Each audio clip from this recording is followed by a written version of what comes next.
bonjour à vous tous. Bienvenue dans les jardins d'Hespérides et bienvenue aux nouveaux. Vous êtes de plus en plus nombreux à écouter les podcasts de nos merveilleux jardins. Alors, écoutez les podcasts du début jusqu'à la fin et continuez à partager. On fait du bien ensemble aux autres, autour de nous, en partageant. C'est l'essentiel. Et pour les nouveaux, abonnez-vous bien sur YouTube Hespérides. Ainsi, si vous avez des questions ou des commentaires à mettre, je les verrai. Sur les autres plateformes de podcast, je ne vois rien, je ne vois pas vos commentaires, je ne peux pas voir vos questions. C'est dommage, parce que si vous avez des questions, il est important que vous ayez les réponses. Hier, on a vu ensemble deux grandes maladies de l'excusite. Mais je vous ai donné aussi leur vaccin. L'excusite de la santé, l'excusite de l'intelligence. Vous êtes-vous reconnus, les amis? Ok? Avez-vous pris le vaccin? Ok, super. Si vous êtes là, c'est pas pour rien. Vous en avez marre, certainement, d'en avoir marre. Vous souhaitez de véritables réalisations dans votre vie. Maintenant. Mon Dieu, vous avez raison. Vous avez raison de vouloir voyager en première classe. C'est tellement plus agréable. Alors, aujourd'hui, on va voir ensemble l'excusite de l'âge et celui de la chance. Vous avez du papier, vous êtes prêts à noter? Ça, c'est énorme. Inutile d'essayer, je suis trop vieux. Inutile d'essayer, je suis trop jeune, dit l'autre. Cette maladie de l'échec, elle est horrible.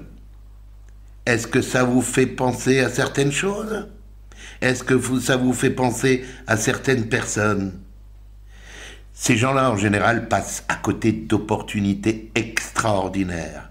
Et à l'aube de la fin, ils disent tous, si j'avais su. Vous avez certainement déjà entendu dire ça. Ils acceptent en fait de vivre la médiocrité de leur réalisation. Souvent j'entends, je ne peux pas faire ce que je voudrais avec mon âge. Trop jeune ou trop vieux. C'est surprenant en fait de voir dans la vie que rares sont les gens qui estiment avoir l'âge parfait au bon moment. Cette excuse, qui en fait fait partie des prétextes, c'est pas une véritable excuse, ferme la porte de l'avenir à des millions d'individus. Allez, je vais vous raconter. En 2002, j'ai ouvert la porte à un jeune de 21 ans. 21 ans. Et il a vu l'opportunité que je lui présentais. Il était fébrile, car jeune. Mais jamais, il a dit « je suis trop jeune ». Certes, il était encore envahi par certains obstacles, comme des peurs, mais on peut comprendre, des doutes.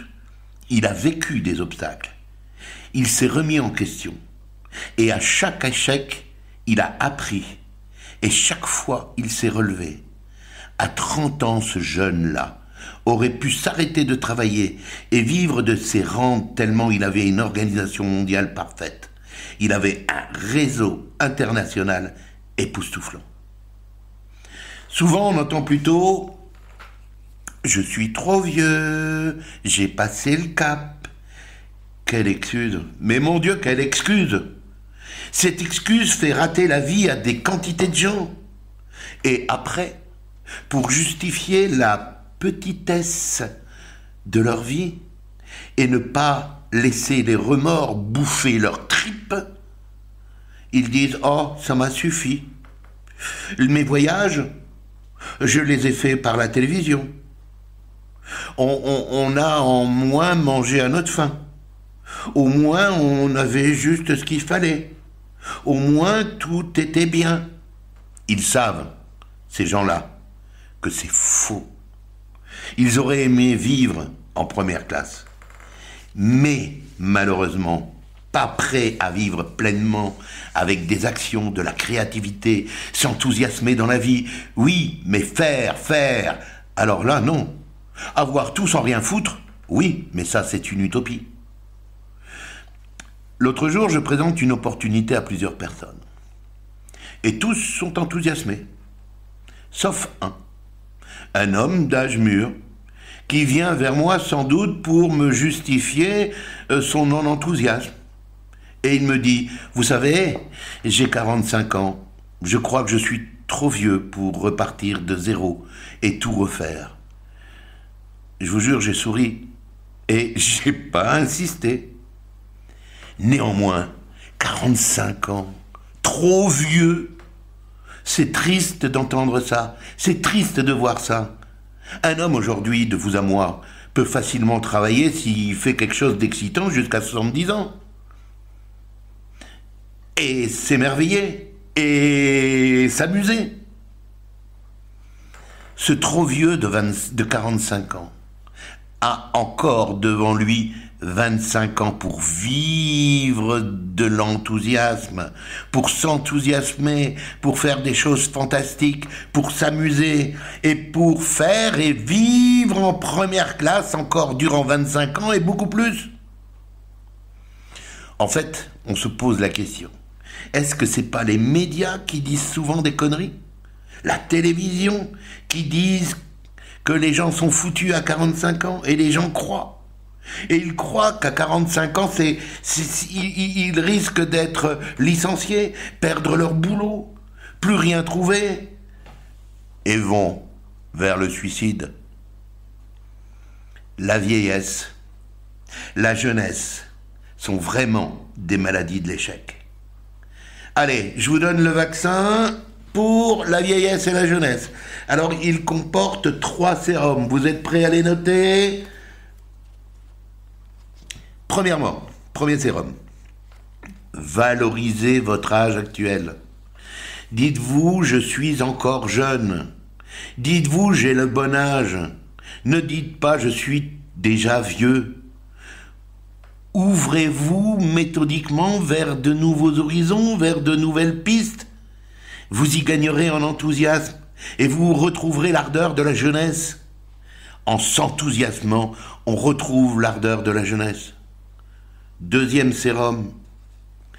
Calculez franchement quelle part de vie active il vous reste. Une personne âgée de 50 ans peut encore faire 20 ans de vie extraordinaire. En fait, très souvent, entre 50 et 70 ans, c'est la meilleure part. Troisième sérum. Appliquez votre avenir à faire ce que vous désirez vraiment faire.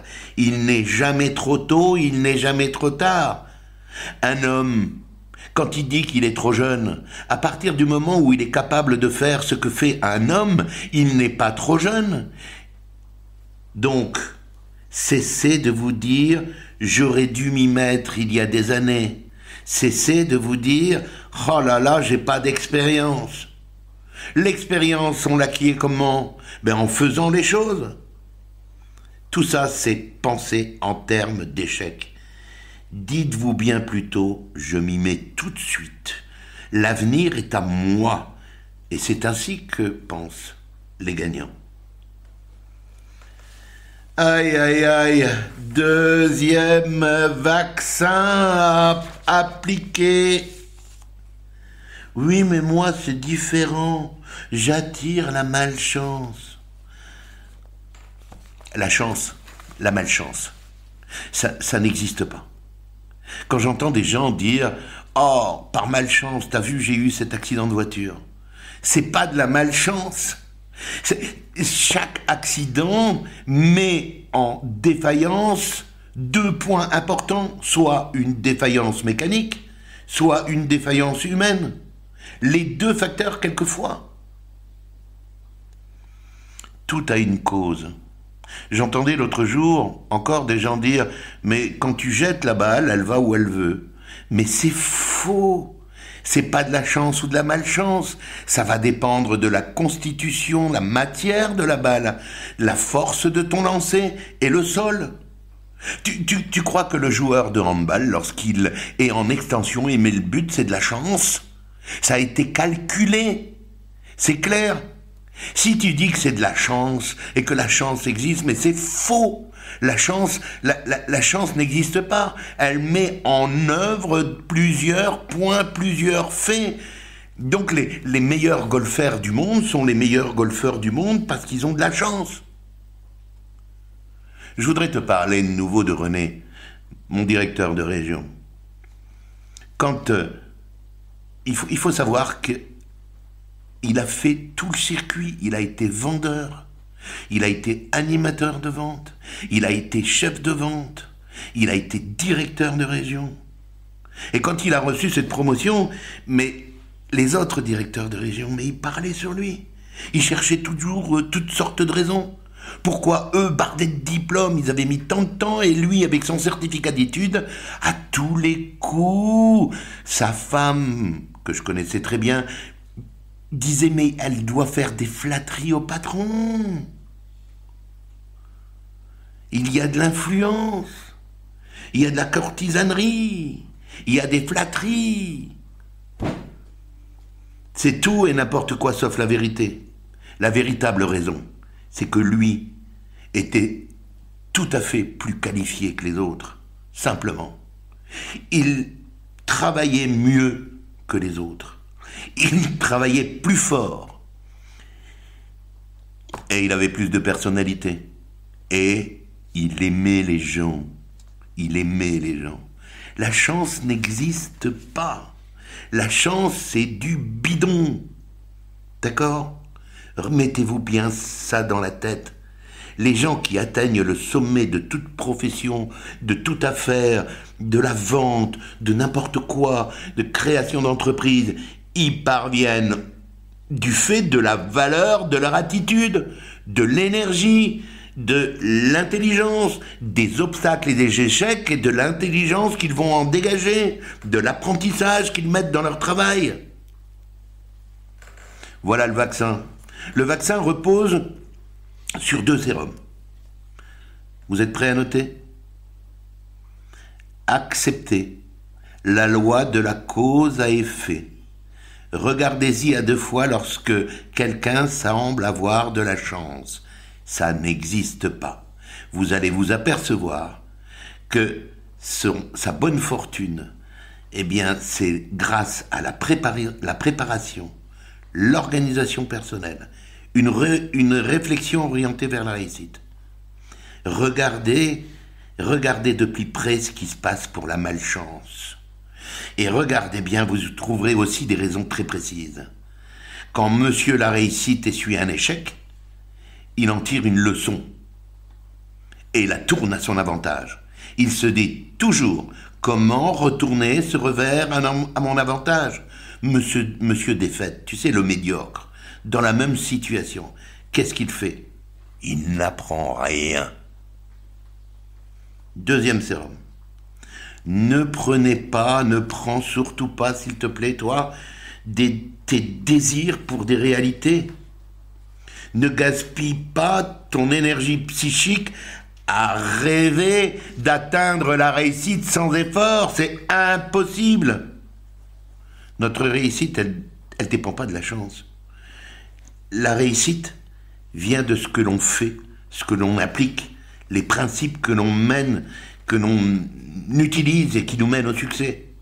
Ne compte pas sur la chance pour recevoir dans ton entreprise une promotion, pour avoir ton entreprise qui évolue et fait plus de chiffre d'affaires, pour obtenir la victoire et les bonnes choses de la vie. La chance est incapable de te les assurer. Applique-toi simplement à cultiver tes qualités, celles qui feront de toi un gagnant. Bonne soirée à vous tous. À demain, mes amis.